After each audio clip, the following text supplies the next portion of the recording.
Well, Happy New Year to all the brothers and sisters out there. Massive big up. I wish everybody the very, very best of luck in this new year. I pray that you have health, wealth, and a lot of prosperity. Right. The stock for the imminent arrival of pups. I use these disposable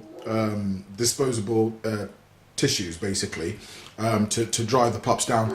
For me, I hate towels. You know, I don't like it. What I do is each puppy, I use the tissues, wipe the puppy down, use the baby wipes, get all the blood and everything off, and then I put them on the heat pad or under the heat lamp while the next puppy comes, and you just bin this. So there's no muck, there's no nothing around, get rid of everything. You don't want any aspects of an infection. Maybe call me over paranoid, but I'll tell you what, the system I use, I haven't lost a puppy in fact, I haven't lost a puppy period. The breed is quite strong again. You can probably see here the feeding bottles. So again, if there's any problems with puppies feeding, mix up the Nutralac, boom, in there, and the puppy will be fed with the Nutralac. And if the litter is exceptionally large, which it very well could be, we'll be doing the same. Savlon, we sort of talked about that already.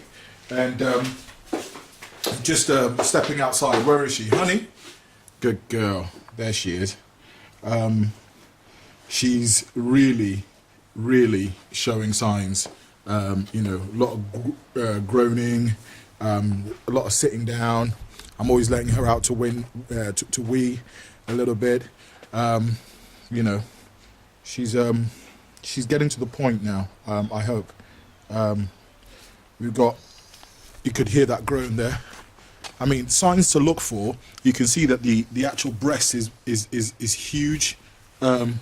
There is already milk or colostrum coming out. That colostrum is really, really important. Very, very important. The puppies must all get that because that's what gives them their immunity, really. Can you hear her groaning?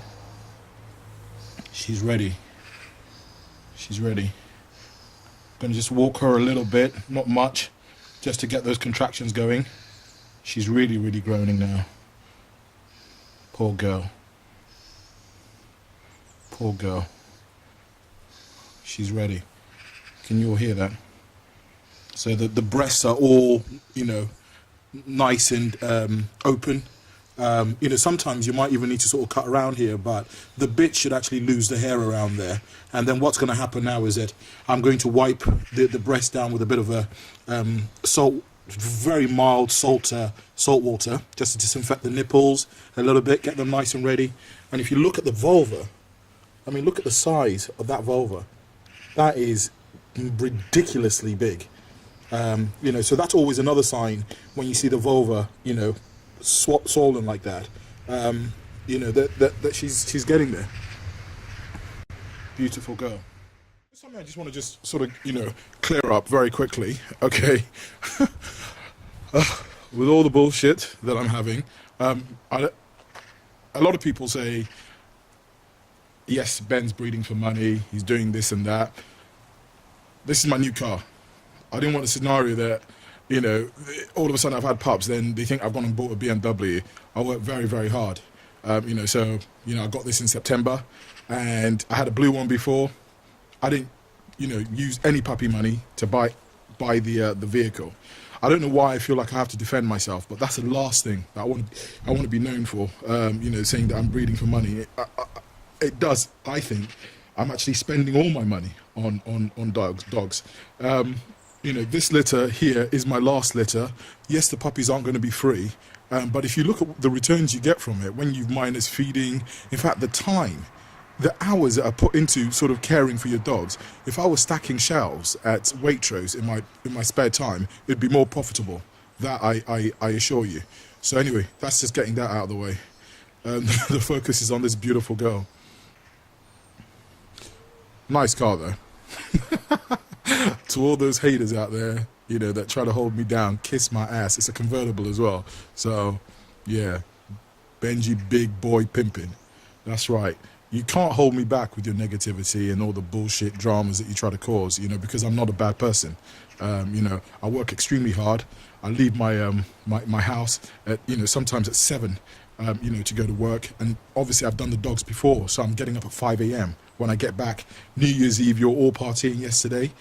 Yes, I did meet up with friends for a drink. I'm paying someone £20 an hour just to keep an eye on the dogs for a couple of hours, and then I'm back home. And we've been up, this morning bright and early, just making sure that I'm there for her if she needs me. Okay, as the birth is imminent, a typical scenario is for a dog to go off its food, which she has done.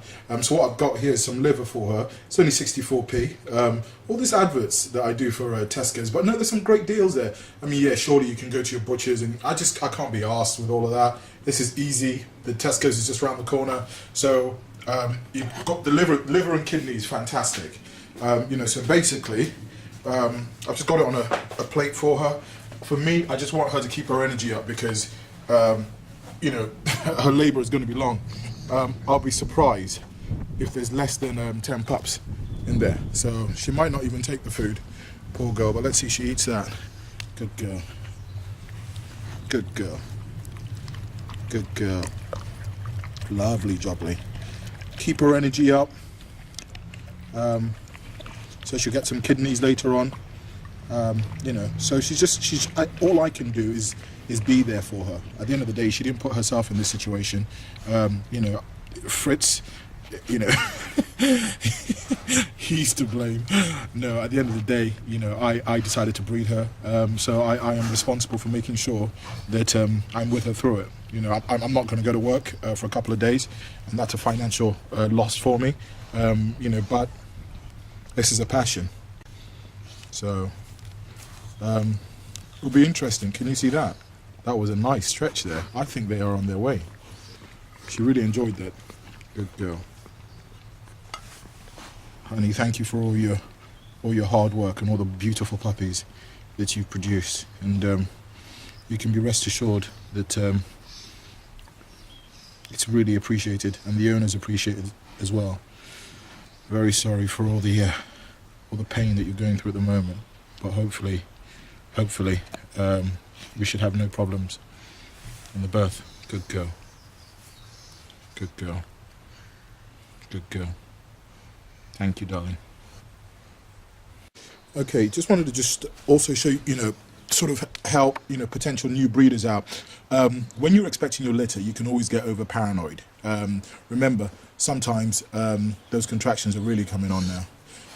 Sometimes you've done multiple breedings, so the 63-day rule of thumb, you start getting paranoid that she's gone over, or she will give birth when she's ready. However, when should you start to worry?